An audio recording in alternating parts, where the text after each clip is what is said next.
सपनों और पूर्वाभासों के आधार पर हम भविष्य के सुख दुख की कल्पना करते हैं। भविष्य के दुख का कारण दूर करने के लिए हम आज योजना बनाते हैं। किंतु कल के संकट को आज निर्मूल करने से हमें लाभ मिलता है या हानि पहुंचती है, ये प्रश्न हम कभी नहीं करते।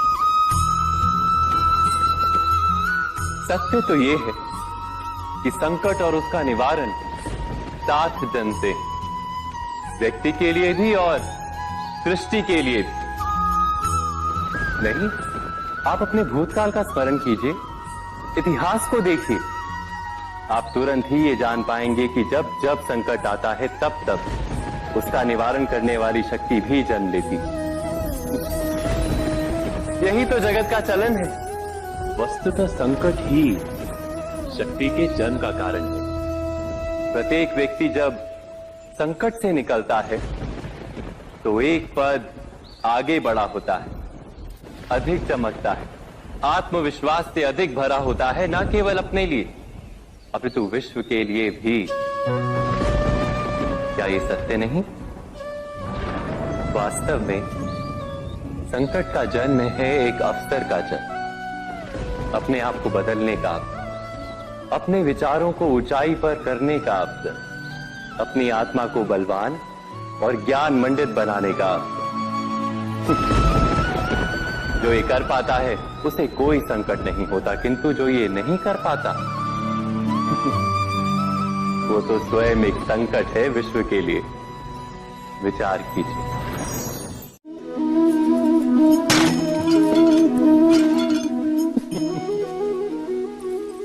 कभी कभी कोई घटना मनुष्य के जीवन की सारी योजनाओं को तोड़ देती और मनुष्य उस आघात को अपने जीवन का केंद्र मान लेता।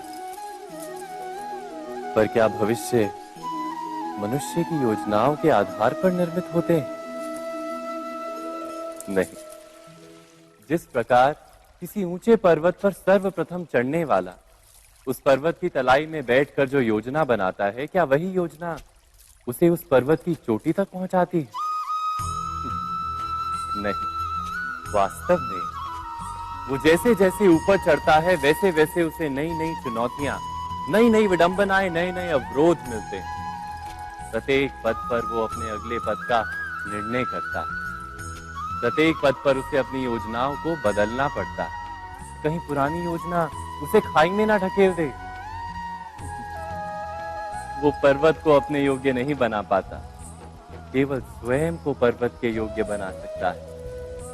क्या जीवन के साथ भी ऐसा ही नहीं? जब मनुष्य जीवन में किसी एक चुनौती को, एक अवरोध को अपने जीवन का केंद्र मान लेता है, अपने जीवन की गति को ही रोक देता है, तो वो अपने जीवन में सफल नहीं बन पाता और ना ही सुख और शांति प्राप्त कर पाता। अर्थात जीवन को अपने योग्य बनाने के बदले स्वयं अपने को जीवन के योग्य बनाना ही सफलता और सुख का एकमात्र मार्ग नहीं। स्वयं विचार कीजिए।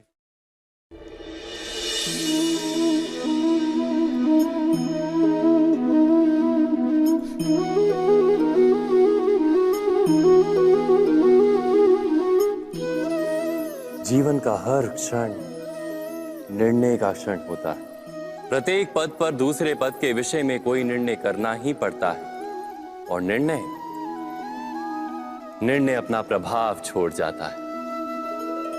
आज किए गए निर्णय भविष्य में सुख अथवा दुख निर्मित करते हैं, ना केवल अपने लिए, अपने परिवार के लिए भी, आने वाली पीढ़ियों के लिए भी। जब कोई दुविधा सामने आती है तो मन व्याकुल हो जाता है, अनिश्चय से भर जाता है। निर्णय का वो क्षण युद्ध बन जाता है और मन बन जाता है युद्ध भूमि। अधिकतर निर्णय हम दुविधा का उपाय करने के लिए नहीं, केवल मन को शांत करने के लिए लेते हैं। पर क्या कोई दौड़ते हुए भोजन कर सकता है? नहीं। तो क्या युद्ध से जूझता हुआ मन कोई योग्य निर्णय ले पाएगा? वास्तव में शांत मन से जब कोई निर्णय करता है तो अपने लिए सुखद भविष्य बनाता है, किंतु अपने मन को शांत करने के लिए जब कोई निर्णय करता है तो वो व्यक्ति भविष्य में अपने लिए कांटों भरा वृक्ष लगाता है। स्वयं विचार कीजिएगा।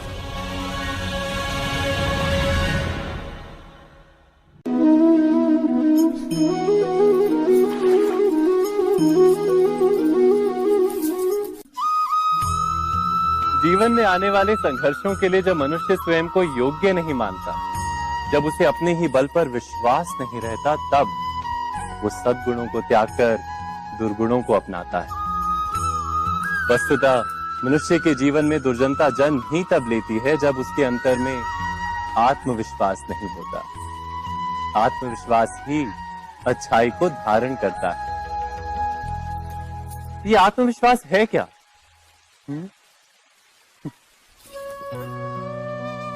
जब मनुष्य ये मानता है कि जीवन का संघर्ष उसे दुर्बल बनाता है, तो उसे अपने ऊपर विश्वास नहीं रहता।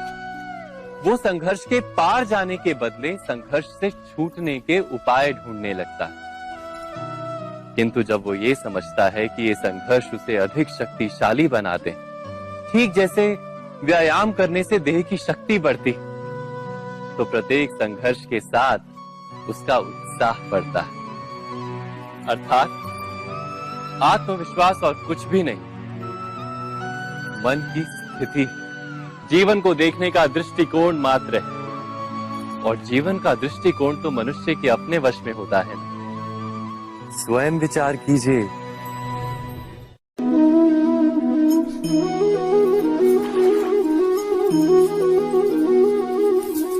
पिता सदा ही अपने संतान के सुख की कामना करते हैं, उनके भविष्य की चिंता करते रहते हैं।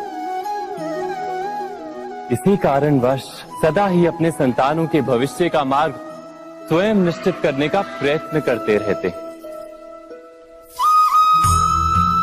जिस मार्ग पर पिता स्वयं चला है, जिस मार्ग के कंकर पत्थर को स्वयं देखा है, मार्ग की छाया, मार्ग की धूप को स्वयं जाना है, उसी मार्ग पर उसका पुत्र भी चले, यही इच्छा रहती है हर पिता की। निस्संदेह उत्तम भावना है ये। किंतु 3 प्रश्नों के ऊपर विचार करना हम भूल ही जाते हैं। कौन से प्रश्न? प्रथम प्रश्न, क्या समय के साथ प्रत्येक मार्ग बदल नहीं जाते? क्या समय सदा ही नई चुनौतियों को लेकर नहीं आता? तो फिर बीते हुए समय के अनुभव नई पीढ़ी को किस प्रकार लाभ दे सकते हैं? दूसरा प्रश्न, क्या प्रत्येक संतान अपने माता पिता की छवि होता है? हाँ, संतानों को संस्कार तो अवश्य माता पिता देते हैं, किंतु भीतर की क्षमता तो ईश्वर देते हैं। तो जिस मार्ग पर पिता को सफलता मिली है, विश्वास है कि उसी मार्ग पर उसकी संतानों को भी सफलता और सुख प्राप्त होगा। तीसरा प्रश्न, क्या जीवन के संघर्ष और चुनौतियां लाभकारी नहीं होती? क्या प्रत्येक नया प्रश्न एक नए उत्तर का द्वार नहीं खोलता?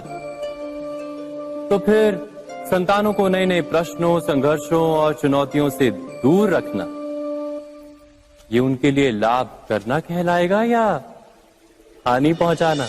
अर्थात जिस प्रकार संतान के भविष्य का निर्माण करने के बदले उसके चरित्र का निर्माण करना श्रेष्ठ है, वैसे ही संतानों के जीवन का मार्ग निश्चित करने के बदले उन्हें नए संघर्षों के साथ जूझने के लिए मनोबल व ज्ञान देना अधिक लाभदायक नहीं होगा?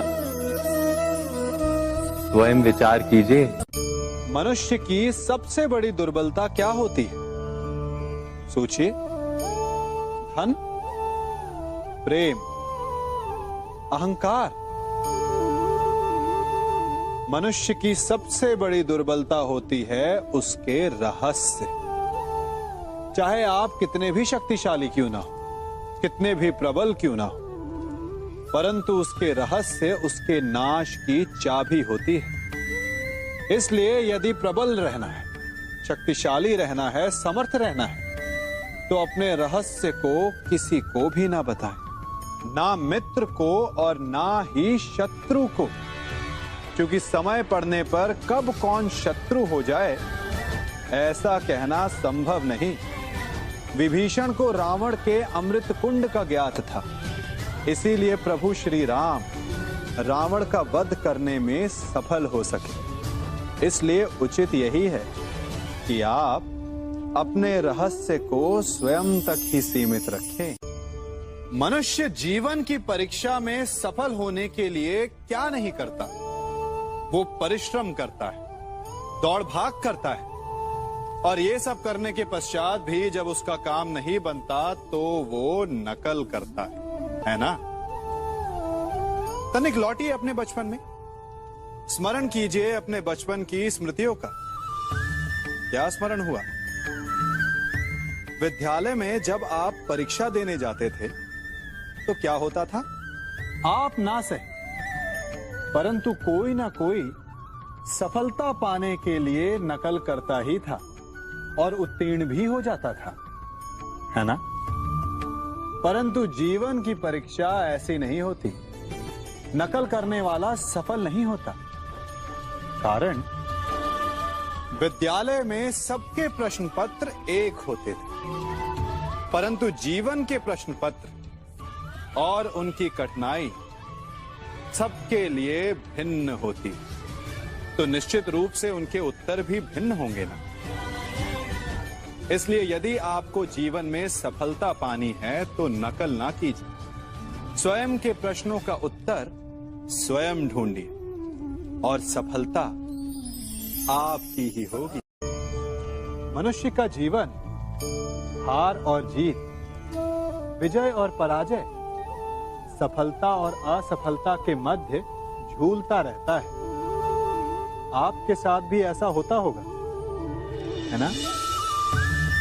जब आप सफल होते हैं, किसी चुनौती पर विजय पाते हैं, तो मन प्रसन्नता से आनंद के उपवन में झूमने लगता है, और जब आप असफल होते हैं तब मन दुख और पीड़ा के सागर में डूबने लगता है। परंतु वास्तव में सफलता और असफलता है क्या? तनिक ध्यान से सोचिए। ये केवल हमारी मनोस्थिति मात्र है। हमारी पराजय तब नहीं होती जब हमारा शत्रु विजय प्राप्त कर ले। हमारी पराजय तब होती है जब हम पराजय स्वीकार कर लें। हम असफल तब नहीं होते जब हम लक्ष्य ना पा सके। हम असफल तब होते हैं जब हम प्रयास करना बंद कर दें। इसलिए प्रयास करते रहें और हार ना मानें, क्योंकि जिस दिन आप हार स्वीकारना बंद कर देंगे, जीत आपके चरणों में होगी।